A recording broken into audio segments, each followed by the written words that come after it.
day again sa inyo. Ngayong araw is schedule ngayon sa bitaw ng ating kinukondisyon na si Pumpkin Black.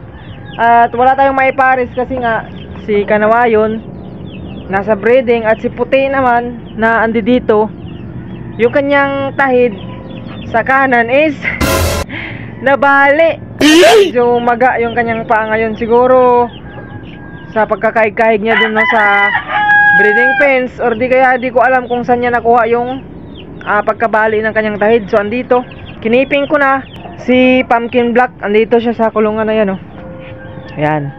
So ngayon naman ang ipapares natin dyan upang maibitaw natin, pupuntahan ko yung tropa natin na si Buknoy's Vlog. So samahan nyo ako mga kanokis, tara.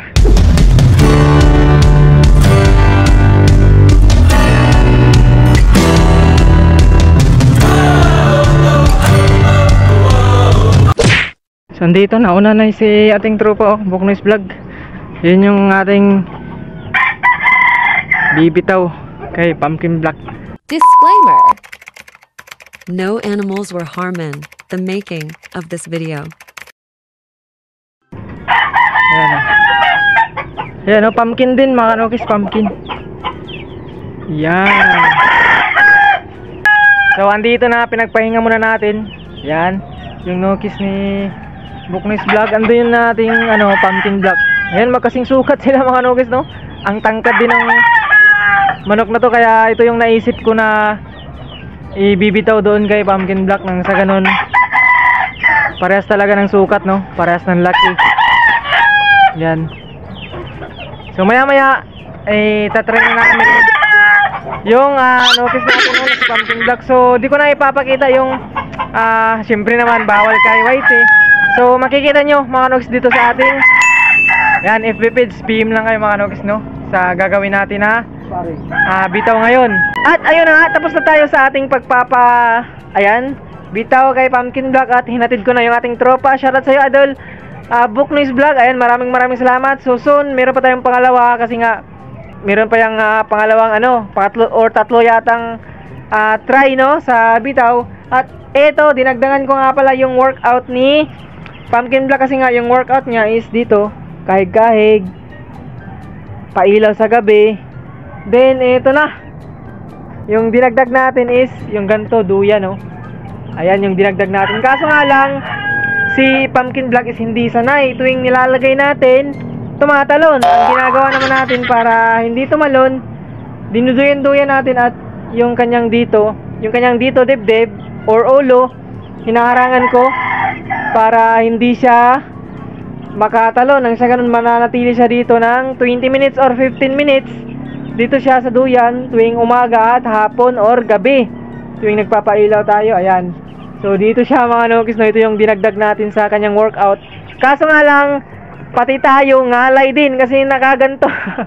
Nakaganto mga nokis. So ayan, no, ngalay din yung aabutin natin, kaya medyo binawasan natin ng oras. Ginawa na lang natin, instead na 20 minutes, 15 or 10 minutes lang yung ginawa natin kasi ngalay dito, eh.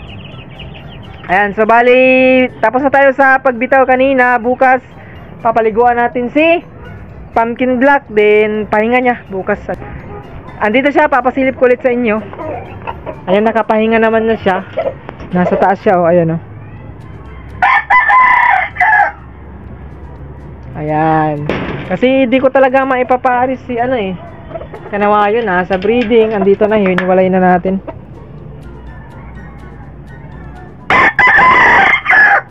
Tsaka si Puti naman is hindi pwede kasi yung kanyang tahid na isa, ayan, kung napapansin nyo yung maitim, ayan, nadali. Hindi ko alam kung saan niya nakuha yung ganyang pangyayari, basta nadali yung kanyang isang tahid. So overall, yun lang yung ginagawa natin kay Pumpkin Black sa ngayon. At ito, update ko kayo sa ating mga inalaga na pasisiw. Tara. So andito sila, malapit na itong mag 1 month. So 11 na ngayon, by 18 yan, isang buwan na yung ating mga inalaga na pasisiw. Yan. Ayan, no, humihingal-hingal pa. Medyo mainit-init kasi ang temperatura dito, kaya goods na goods sa ating mga inalagaan. Yan, malinis. Ayan, oh. Pugi ng ating kanawayon na sa gilid, oh. Puging-pugi. So, pinakain na natin sila. At ayan, kita-kita nyo naman na busog-busog na yung ating mga pasisiw. Ang daming lalaki nito. Sa grupo nito is 7 lalaki ito. 10 kasi ito sila. At dito naman sa ating tigwa 1 month old is, ayan, oh, lalaki na, oh.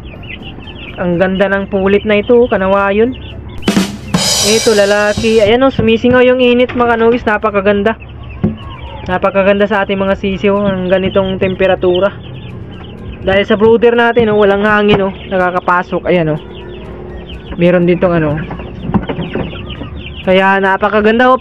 Pag binuksan mo ito, ayan, mainit-init yung singaw. Yan, pugi nito. Sana kanawayon talaga ito, no? Pakikilatis nga, mga kanugis. Ayan, oh. Hindi ko talaga maano yung kulay nito. Kung naging ganito sana, yan, sure ako na kanawayon. Kaso ito, parang malabnaw yung kanyang itim-itim, no? Kasi yung kanyang mama, inahin nila is bulik. Gaya nito, ayan, oh. Ito, bulik. Kanaway bulik siguro to, no? 3 lang yung lalaki. Pero goods na yan. Meron tayong 3 dito. Tsaka 7 naman dito, di 10. Baka soon ipapasabay natin sa pagpabanding no ngayong June. Pasok na pasok to ngayong June, mga kanukis, no? Ayan, kasi April born to. Pasok na pasok yan ngayong June. At ito, update tayo sa ating mga inahin.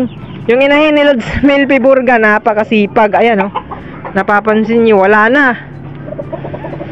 Hapon na ngayon, mga 5 na ngayon ata. Kakahatid lang natin kay kaibigan natin kay Booknoise Vlog. At dito na, naglimlim na. Sipag ng ating inahin na ito, no? Shoutout nga pala sa amo mo. Ayan, Lods Melfi Burga. Ayan, shoutout sa'yo, Lods. Ito na naman yung ating inahin. Maarangkada na naman. Napakasipag maglimlim, magitlog. Dito naman kay Raptor Roundhead, imbis na yung kanyang itlog is 6 na sana, nung sinilip natin is may basag na isa. Kaya ito, balik sa 5 piraso yung itlog ng ating Raptor Roundhead. Ayan, lilinisin natin to, mga kanugis. So yung mga putik-putik, lilinisin natin yan. Hindi na natin papakita sa video. Basta lilinisin natin yan para nang sa kanon. Uy, maglilimlim yata to. Hapon na ngayon. Hindi. Kala niyo siguro, mga kanugis, magpapakain tayo. Kaya lumipad.